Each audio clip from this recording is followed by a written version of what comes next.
দেখে কি মনে হচ্ছে? চিকেন ফ্রাই হচ্ছে?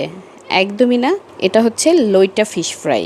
আমার আজকের রেসিপিতে থাকছে একদম পারফেক্টভাবে কিভাবে আপনারা লইট্টা ফিশ ফ্রাই করবেন। আর এভাবে যদি ফিশ ফ্রাই করে দেওয়া যায়, বাচ্চারাও খেতে খুব পছন্দ করবে। চলে যাওয়া যাক মেইন রেসিপিতে। এখানে আমি কিছু লইট্টা ফিশ খুব ভালো করে ক্লিন করে ভিতরের কাঁটাটা ফেলে নিয়েছি। মাছগুলো ম্যারিনেট করার জন্য আমি প্রথমেই আদা বাটা, রসুন বাটা, সয়া সস, ওয়েস্টার্ন সস, টক দই না থাকলে আপনারা লেবুর রসও দিতে পারবেন। তারপরে এখানে অ্যাড করতে হবে ডিম।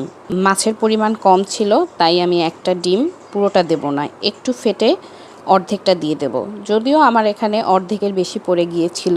দেন এখানে অ্যাড করে দেব টমেটো সস। তো আপনারা এখানে লবণটা একটু বুঝে দিবেন, কারণ এখানে সয়া সস এবং ওয়েস্টার্ন সস দেওয়া আছে, আর দুটোতেই লবণ থাকে প্রচুর পরিমাণে। তারপরে এটা আমি সুন্দর করে মেখে এখানে আরও কিছু মশলা অ্যাড করব। জিরার গুঁড়া, মরিচের গুঁড়া, হলুদের গুঁড়া, তবে ঝাল যে যেভাবে পছন্দ করেন বাড়িয়ে কমিয়ে দিতে পারেন। তারপরে আমি দিয়ে দিচ্ছি লবণ। এখন এটাকে সুন্দর করে মেখে আমি 10 মিনিটের জন্য রেস্টে রেখে দেব, যাতে করে মশলাগুলো এটার ভিতরে সুন্দর করে ঢুকে যায়। এখন আমার এটা ফ্রাই করার জন্য যা লাগবে, প্রথমেই একটা বাটিতে আমি কিছুটা ময়দা নিয়ে নিচ্ছি। তারপরে এখানে আমি দিয়ে দেব কর্নফ্লাওয়ার, সাথে সামান্য একটু বেকিং পাউডার দিয়ে দেব। এরপরে এখানে জিরার গুঁড়া, মরিচের গুঁড়া, হলুদের গুঁড়া, সামান্য একটু লবণ। আপনারা চাইলে সাথে এখানে কালো গোলমরিচের গুঁড়া ইউজ করতে পারেন। আমার হাতের কাছে ছিল না, তাই আমি দেইনি। এরপরে মাছগুলো আমি এক পিস করে ময়দার ভিতরে দিয়ে দিচ্ছি। যেহেতু এখানে বাটা মশলা ইউজ করা আছে, ডিম ইউজ করা আছে, এক পিস নিয়ে আমি ময়দার ভিতরে দিয়ে দিচ্ছি। একটা চামচ দিয়ে এই কাজটা করতে হবে। হাত দিয়ে করলে সব ময়দাগুলো হাতে লেগে যাবে। তো সুন্দর করে আস্তে আস্তে আমি এটা কোট করে নেব। আর এই কাজটা খুব সুন্দর করে আস্তে আস্তে করতে হবে সময় নিয়ে। এরপরে আমি একটা প্লেটে ময়দাগুলো একটু ঝরিয়ে মাছগুলো রেখে নেব। আর এই কাজটা করার পরেও এটা রেস্টে রাখতে হবে ঠিক 5 থেকে 10 মিনিটের জন্য। আর এই কাজটা করার ফলে উপরের কোটটা খুব সুন্দর করে ফিক্সড হয়ে যাবে এবং ফ্রাই করার পরে এটা খুবই ক্রিস্পি হবে।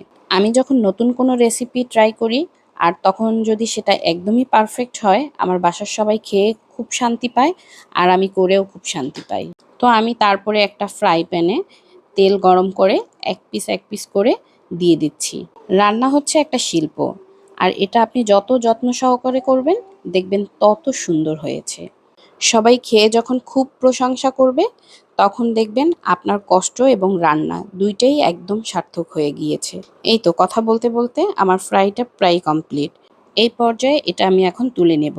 আর আমার এই রেসিপিতে যদি আপনারা একবার এই লইট্টা ফিশটা ফ্রাই করে খেতে পারেন, দেখবেন একদমই এটার প্রেমে পড়ে যাবেন। বারবার খেতে মন চাইবে। এটা খেতে সত্যিই দারুণ লাগে। একবার হলেও বাসায় বানিয়ে খাবেন।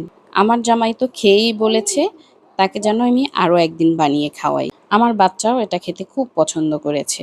দেখেন এটা কি পরিমাণে ক্রিস্পি হয়েছে। বাচ্চারা তো চিকেন ফ্রাই খেতে খুব পছন্দ করে, আর এটা খেতেও ওরা খুব পছন্দ করবে। আমি আপনাদের একটু ভেঙে দেখাচ্ছি এটা কি পরিমাণে ক্রিস্পি হয়েছে। আর একদিন হলেও এই রেসিপিটা আপনারা বাসায় ট্রাই করবেন, দেখবেন এটা খেতে কি পরিমাণে ভালো লাগে আর বাচ্চারা বাসার সবাই কি পরিমাণে পছন্দ করে।